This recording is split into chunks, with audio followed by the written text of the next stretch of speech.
앞에 레이먼드 무디라는 사람이 쓴 삶 이후의 삶이라는 책이 있습니다.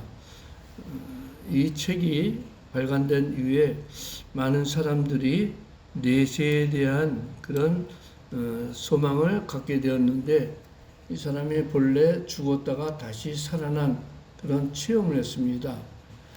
본래 알코올 중독자였는데 교회는 다닙니다. 어느 날 술을 마신 채로 운전을 하다가 역주행을 하고 말았습니다. 결과는 처참했죠. 마주오는 차와 심한 충돌을 했는데 그 후 자신이 운전대에 피 흘리며 쓰러져 있는 모습을 자기 자신이 봅니다. 조금 있다가 앰뷸런스 소리가 나고 교통경찰이 다가오고 자신의 몸이 병원으로 실려가는 것을 보았습니다. 그러니 육체는 쓰러져서 의식을 잃은 채로 앰뷸런스에 끌려서 실려서 병원으로 가는 모습을 자기 자신이 보고 있는 거예요. 즉 영혼이 육체와 이탈돼서 자기의 죽은 몸을 보게 되는 거죠. 얼마 후 어두운 터널을 지나가는데 자기 그 영혼이 어두운 터널 같은 곳을 지나가는데 갑자기 앞에서 밝은 빛이 확 다가오고 비친 것을 보게 됩니다. 감히 눈을 뜰 수 없을 정도로 아주 환란한 그런 빛의 모습으로 어떤 사람이 서 있는 것입니다. 그런데 동시에 자기 주변에 많은 사람들이 그 터널이 아니고 터널과 같은 그 길을 가고 있는데 앞에서 빛을 비추는 그분의 모습을 보자마자 일부 많은 사람들이 자기의 지나온 생이 화면처럼, 영화 화면처럼 순식간에 싹 스쳐 지나가면서 자신의 과거의 모든 죄가 다 떠오르는 것입니다. 그 순간 그 죄를 떠올리는 사람들은 빛 가운데 갈 수 없어갖고 다른 길로 도망갔습니다. 지옥의 길이죠. 근데 자신은 그래도 교회에서 신앙생활한 것이었어서 그분에게 가는데 일부 사람들은 그 빛을 비추는 사람에게 기뻐하고 달려가는 모습을 보입니다. 바로 예수 그리스도를 믿는 그리스도인들은 빛의 모습을 보이신 예수님을 반기면서 달려간 것이죠. 그런데 그는 그 순간 인생에 있어서 그렇게 행복하고 기쁜 희열을 느낄 수가 없었답니다. 그러고 나서 그는 예수님이 자기에게 두 가지 질문하는 것을 듣게 됩니다. 그대가 땅에 사는 동안 사람들을 얼마나 사랑하였는가? 그대가 땅에 사는 동안에 내가 준 사명을 얼마나 감당하였는가? 바로 미국의 의학 박사인 레이먼드 무디 책에 나오는 내용입니다. 이분이 1950년대에 라이프, 즉 사후의 세계 또는 삶 이후의 삶이라는 그 책을 썼는데, 여기에는 죽었다가 다시 살아난 사람들의 경험을 한 153명 정도 예화를 기록해 놨습니다. 흔히 죽었다가 다시 살아난 사람들의 경험을 임사체험이라고 하는데, 그 임사체험한 사람들의 공통적으로 느끼는 것이 있는데 뭐냐면 죽었다가 다시 사는 사후의 세계가 있다. 죽은 후에 다시 사후의 세계가 있다는 것이고, 그 다음에 죽었다가 다시 살아난 후에는 인생 자체, 생활 자체가 완전히 변했다는 것입니다. 이 저자는 임사체험을 한 사람들의 공통적인 세 가지 변화가 일어났다고 보고했는데, 술이나 마약이나 도박 같은 중독자들이 그 중독에서 스스로 벗어났다는 것입니다. 사후 세계를 체험한 후에 이 생에서의 나쁜 습관을 완전히 스스로 버렸다는 것입니다.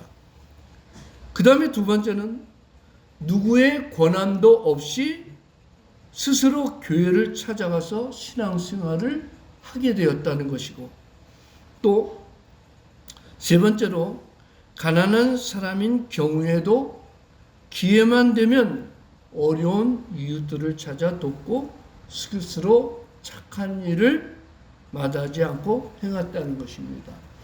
즉 인사 체험한 사람들의 공통점 세 가지는 자신의 옛사람, 나쁜 습관을 완전히 버린 것과 스스로 교회에 찾아가서 신앙생활을 한 것과 또 살아있는 동안에 선한 일을 열심히 하게 되었다는 것입니다.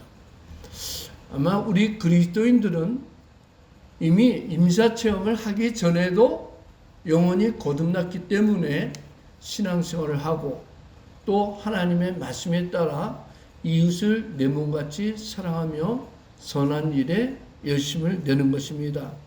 그리고 인생을 마치는 날 천국에 들어가서 주님께서 예비해 두신 의의 면류관을 받게 되는 것이죠.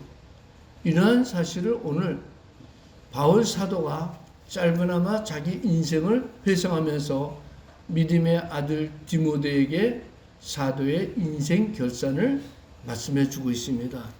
이 말씀은 어쩌면 오늘 여러분들이 인생을 어떻게 살아야 되는지 말씀하고 있는 하나님의 말씀이기도 합니다. 그럼 사도의 인생 결산 보면 첫 번째로 과거의 옛사람을 청산했습니다.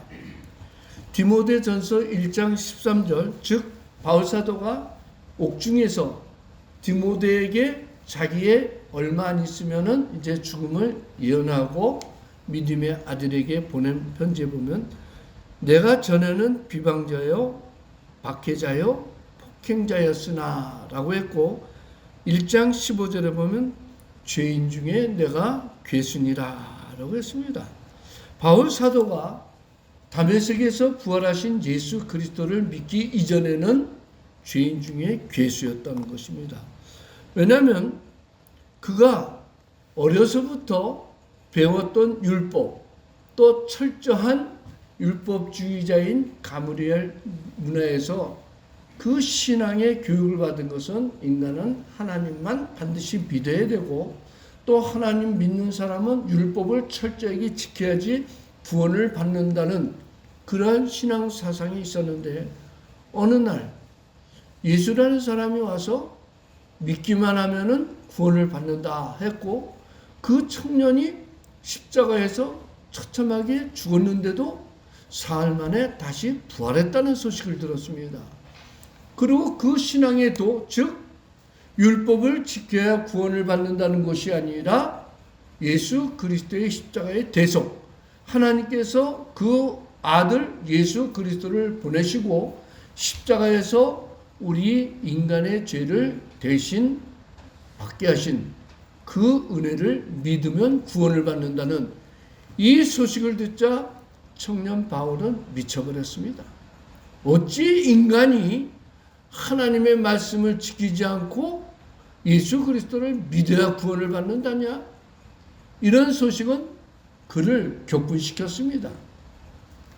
그래서 그는 기독교인들을 박해하는데 제일 앞장서고 교회를 완전히 파멸시키는데 최전선에 섰습니다. 스데반 집사가 순교당할 때 그는 증인이 되었다라고 했습니다. 율법에 보면은 하나님 앞에 범죄한 죄인을 증인이 있을 때 증인이 그 죄인의 가슴에다가 손을 댑니다. 그리고 큰 돌로 머리를 먼저 쳐요. 그러면 그 주변에 있는 사람들이 돌을 들어서 다 일제히 던져서 죽게 하는데 스데반 집사가 순교당할 때 자기가 증인이 되었다라고 했습니다. 그처럼 기독교인들을 핍박하는데 최전선에 섰습니다. 그것이 하나님을 잘 믿는 것이라고 스스로 판단했기 때문입니다.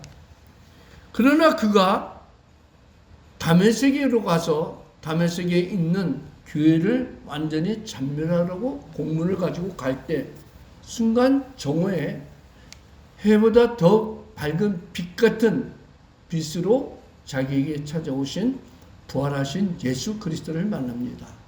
너무 놀라서 주여 니시오니까 라고 하자 예수님은 나는 네가 핍박하는 예수다 라고 대답합니다. 그 말씀에 사울은 완전히 깨어지고 새로운 바울로 거듭납니다. 바울은 자기는 기억에 예수를 핍박한 적이 없었습니다.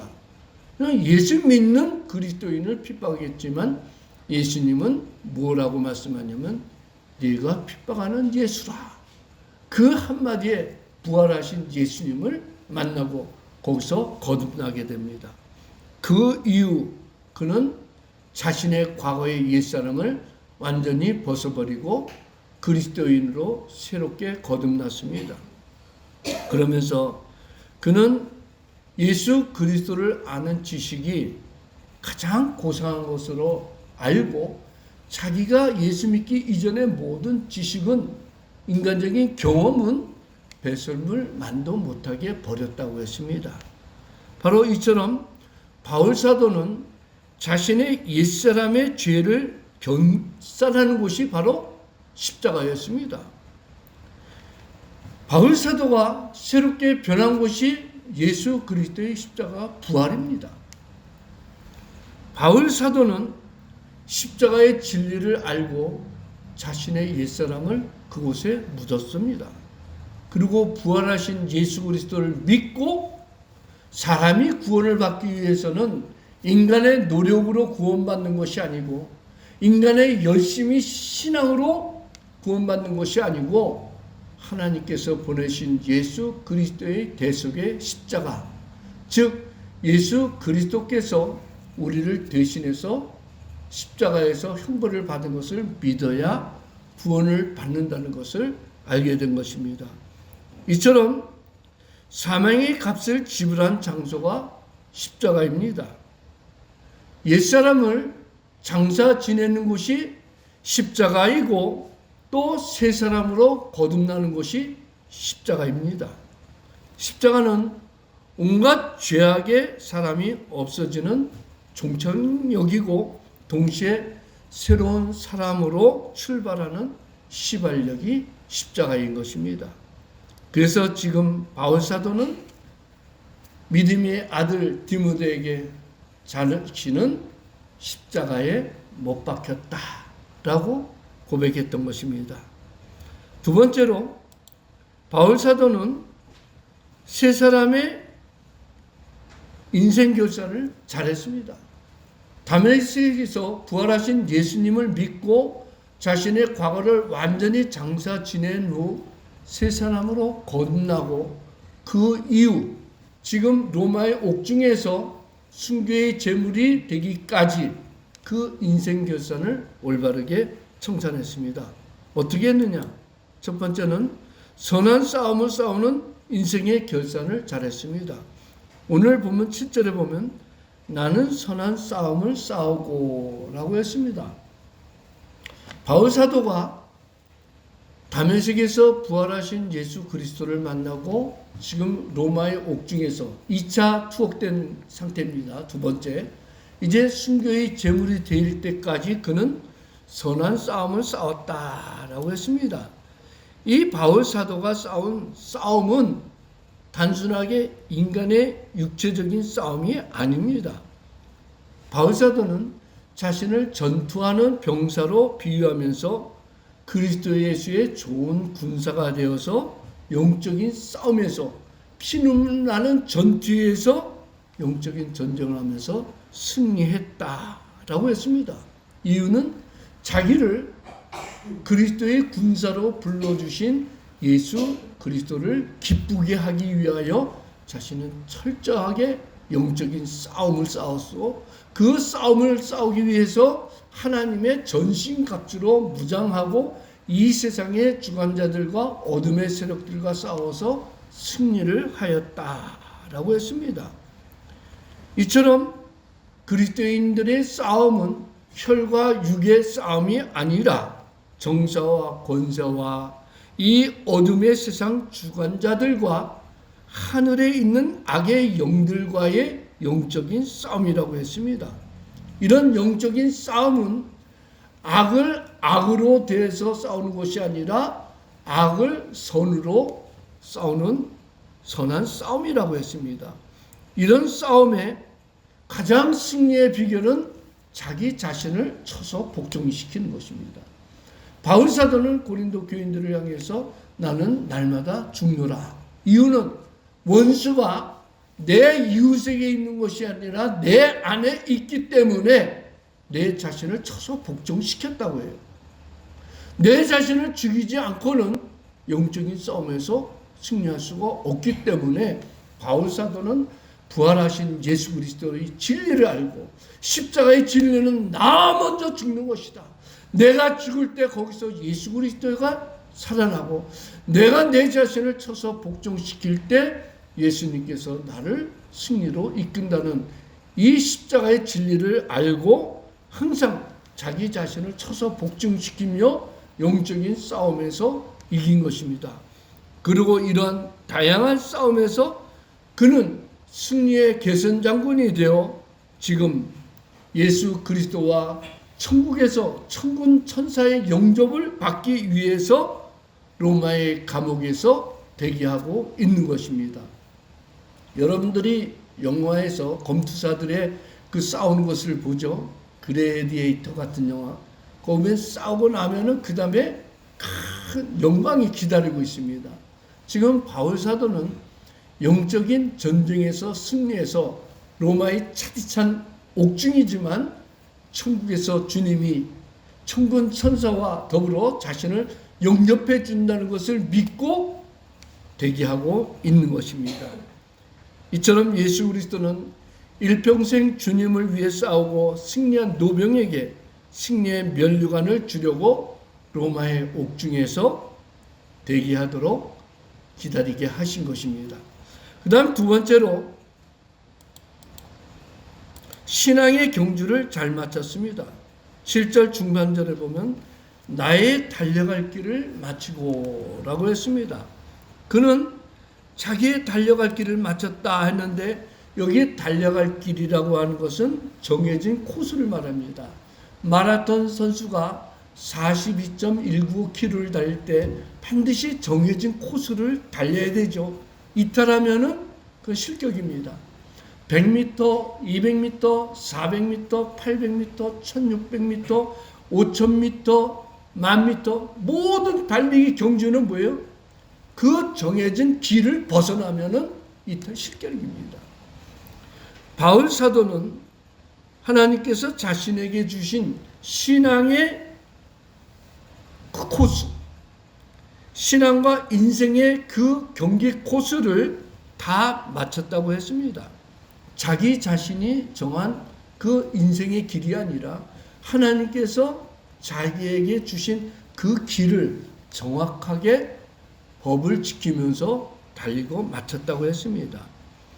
다메섹에서 주님께서 부르신 이후 지금 로마의 감옥에 앉아서 순교의 제물이 되기 기다리기까지 그 정한 환난의 코스, 핍박의 코스, 때로는 예수 그리스도를 정하면서 병든 자가 치료받고 죽은 자가 다시 일어나는 그 모든 코스를 정확하게 지켰다는 것입니다. 허다한 신앙의 선지들이 보는 가운데 믿음의 코스를 달렸습니다. 은밀하게 달린 것이 아니라 공개적으로 달렸습니다. 무엇 하나 부끄러움이 없이 신앙의 양심을 지키면서 달렸습니다. 그래서 지금 승리의 면류관을 쓰기 위해 로마의 옥중에서 대기하고 있는 것입니다. 세 번째로 예수 그리스도를 향한 믿음을 끝까지 지켰습니다. 7절 하반절에 보면 믿음을 지켰으니 라고 했을 때 여기 지켰다는 말이 두 가지 의미로 사용됩니다. 하나는 정혼한 처녀가, 즉 약혼한 처녀가 신랑과 결혼할 때까지 자기의 순결을 지키는 것, 그것을 말하고, 도덕적으로는 여자가 순결을 지키는 것을 뜻하고, 또 군사적인 용어로는 군인이 성을 지킬 때 사용되는 말입니다. 따라서 바울 사도는 예수 그리스도로부터 구원을 받고 사도의 임무를 받은 그날서부터 신앙의 정절을 지키기 위해서 허다한 핍박을 다 지켰고, 또한 그리스도의 군사로서 신앙의 파수꾼이 되어 신앙을 지켰다는 것입니다. 어떤 유혹이 있어도 자신의 신앙의 위치를 지키는 군사로서 생명을 걸고 지켰습니다. 이유는 예수 그리스도를 믿는 십자가와 부활의 진리가 영생과 연결되기 때문입니다.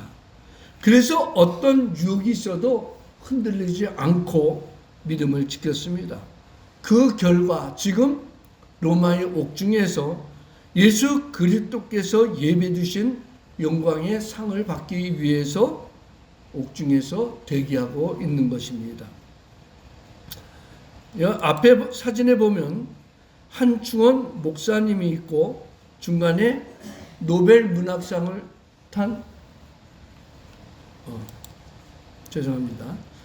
그림에 보면은 왼쪽에 한충원 목사님이 있습니다. 그리고 가운데에 노벨 문학상을 받은 한강 작가가 있고, 그리고 그 옆에 한강 작가의 아버지 되는 한승원 소설가가 있습니다. 이 세 사람이 다 글쓰기에 유능해요. 근데 이 한충원이라는 분은 한승원 작가의 친동생입니다. 근데 예수 그리스도를 믿고 목사가 되었습니다. 그분이 12월 7일 날 페이스북에 이런 글을 썼습니다. 한강에게 전한 글인데, 삼촌의 편지. 우리가 원칙적으로 보면 결혼했기 때문에 작은 아버지라고 해야 되는데, 어려서부터 삼촌이라고 불렀기 때문에 삼촌의 편지라는 제목으로 썼습니다. 근데 그 내용에 보면은 자기의 조카, 즉 한강이죠, 채식주의자를 써가지고 노벨 문학상을 받았지만, 이제 내가 한강을 대하기에는 세속적인 여론 때문에 쉽게 범접하기 어려운 사람이 되었다. 하지만 내가 그리스도 안에서 한강을 대할 때는 그것이 아니다. 이전에 한강이 작품을 만들면 자기에게 몇 권을 선물로 보냈지만, 한두 페이지를 읽고 나면은 더 이상 읽고 싶지가 않았다. 첫 문장부터 너무 어둡고 무거워서 결국은 다 읽지 않고 덮어버렸다. 자기 조카 한강이 쓴 글입니다. 그 채식주의자라는 책에 보면, 저는 사실 그런 내용을 보고 책 안 읽었습니다. 육식을 포기하고 채식만 먹는 처제가 어느 날 아름다워 보이기 시작합니다. 그래서 결국 형부와 처제 사이에 불륜에 빠지는 내용으로서 경기도청에서는 한때 금서로 지정해 놨습니다. 그럼 막상 한강이 그 책으로 노벨 문학상을 받자 언제 우리가 금서로 정했느냐, 청소년들에게 유해한 도서로 읽지 못하도록 했습니다. 근데 맞습니다. 청소년들에겐 읽어서는 안 되는 좀 수준 낮은 글들이 많이 있습니다. 거기에다가 한강의 아버지 한승원 씨의 작품을 보면 기독교 비판으로 가득 찼습니다. 특히 목사들을 정신 이상자로 표현하고 샤머니즘, 무당에 가까운 그런 예찬이 많습니다. 그래서 한충원 목사님이 그 글을 읽을 때마다 너무 힘듭니다. 이유는 오래전 그 가문 자체가 유교 사상이 가득 차 있어가지고 기독교를 배척합니다.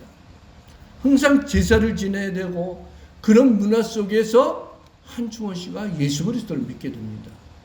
그리고 셋째 형이 알코올 중독자로서 결국은 죽게 되는데 거기서 형님하고 다투게 돼요.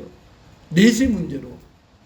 그 한충원 씨가 그리스도인들은 사후세계가 있고 예수 믿으면 구원을 받는다. 그렇게 주장하자 한승원 씨가 사흘 내내 장사 지내는 동안에 큰 핍박을 합니다. 술 먹고 취해가지고 동생한테 욕을 하고 너는 내 동생도 아니야. 우리 가문에서 파문시켜. 이런 모욕을 당합니다.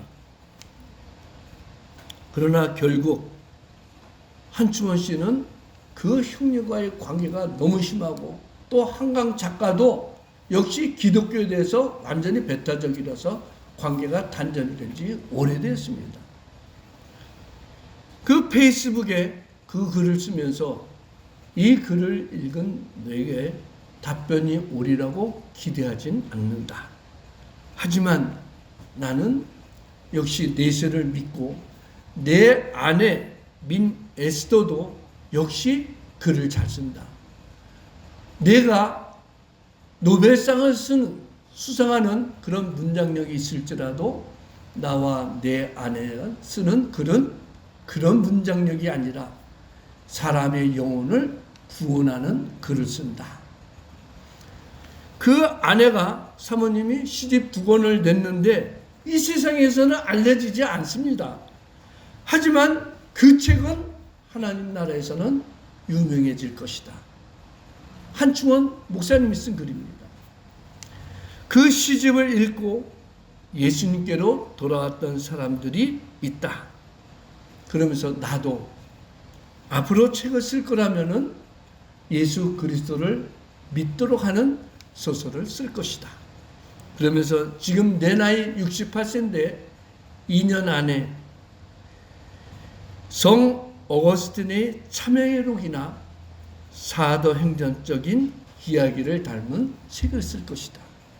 너무나도 극대극입니다.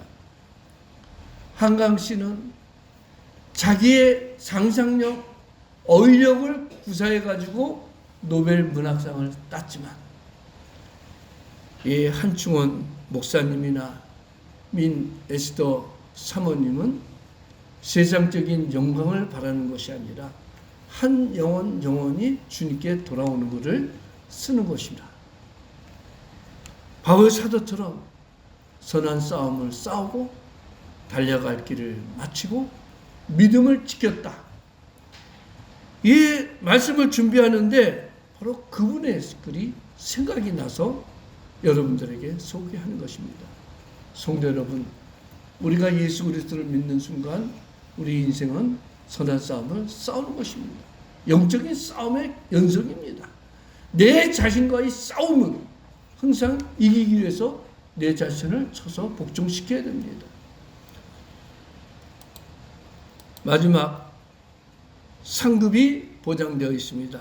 8절 이제부로는 나를 위하여 의의 면류관이 예비되었으므로 주 곧 의로우신 재판장이 그날에 내게 주실 것이며 내게만 아니라 주의 나타나심을 사모하는 모든 자에게 되리라. 저는 이 말씀을 읽고 참 소망을 갖게 됩니다.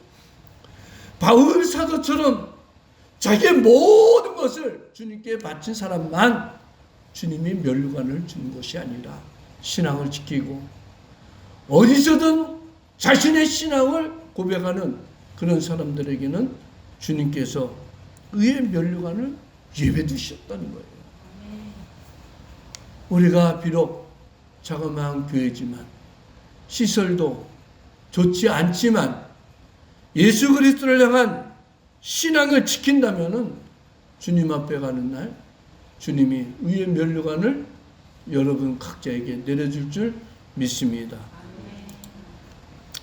지난 16일 날 광주의 구두방 부부가 큰 상을 받았습니다. 이 사람이 어떤 상을 받았냐면 KT 그룹에서 주는 희망 나눔인 상을 수상했습니다. 부부가 공동으로 선정됐는데 남편 김주술 씨와 아내 최영심, 남편은 69이고 부인 최영심 씨는 70살입니다. 한때 재화 공장을 해가지고 돈을 많이 벌었는데 10억을 사기당했습니다. 완전 망해가지고 집도 다 날리고 결국 배운 기술이 구두를 만드는 것이기 때문에 조그만 길거리에 노점상으로 구두 수선을 차렸습니다. 그분이 힘든 시절을 겪어보니 고통을 겪는 사람들의 마음을 헤아리게 되었다.